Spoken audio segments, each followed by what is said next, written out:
कार्तिक माह महात्म्य अध्याय 2। सिमर चरण गुरुदेव के लिखूं शब्द अनूप, कृपा करें भगवान सच्चिदानंद स्वरूप। भगवान श्री कृष्ण बोले, हे प्रिय, जब गुणवती को राक्षस द्वारा अपने पति एवं पिता के मारे जाने का समाचार मिला तो वह विलाप करने लगी। हा नाथ, हा पिता, मुझको त्याग कर तुम कहाँ चले गए? मैं अकेली स्त्री तुम्हारे बिना अब क्या करूं? अब मेरे भोजन वस्त्र आदि की व्यवस्था कौन करेगा? घर में प्रेम पूर्वक मेरा पालन पोषण कौन करेगा? मैं कुछ भी नहीं कर सकती। मुझ विधवा की कौन रक्षा करेगा? मैं कहाँ जाऊं? मेरे पास तो अब न कोई ठिकाना भी नहीं रहा। अब इस प्रकार विलाप करते हुए गुणवती चक्कर खाकर धरती पर गिर पड़ी और बेहोश हो गई। बहुत देर बाद जब उसे होश आया तो वह पहले की ही भांति वरुण विलाप करते हुए शोक सागर में डूब गई। कुछ समय के पश्चात जब वह संभली तो उसे ध्यान आया कि पिता और पति की मृत्यु के बाद मुझे उनकी क्रिया करनी चाहिए जिससे उनकी गति हो सके। इसलिए उसने अपने घर का सारा सामान बेच दिया और उससे प्राप्त धन से उसने अपने पिता एवं पति का श्राद्ध आदि कर्म किया।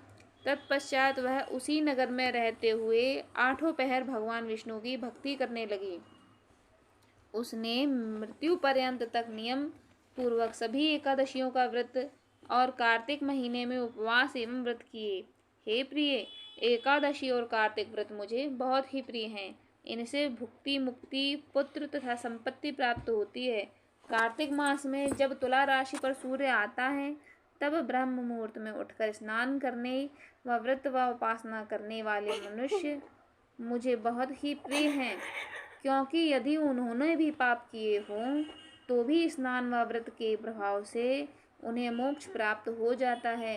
कार्तिक में जागरण, स्नान, दीपदान तथा तुलसी के पौधे की रक्षा करने वाले मनुष्य साक्षात विष्णु भगवान के समान।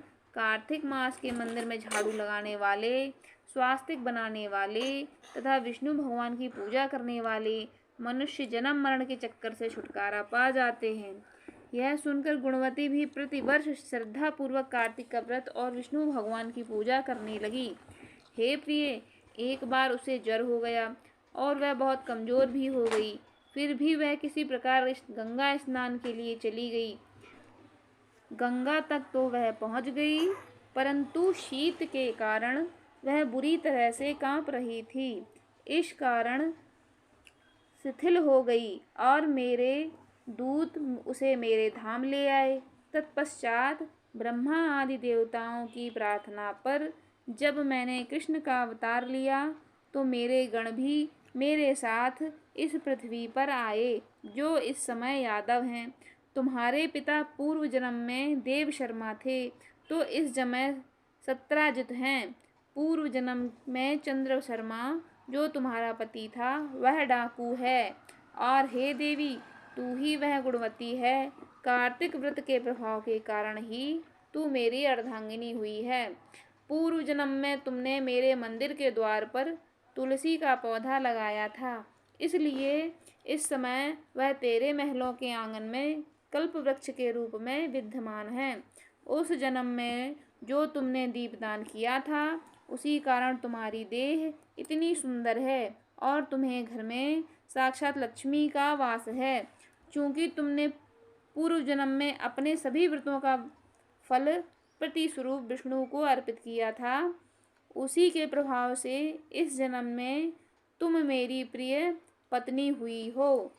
पूर्व जन्म में तुमने नियम पूर्वक जो कार्तिक मास का व्रत किया था उसी के कारण मेरा और तुम्हारा कभी वियोग नहीं होगा।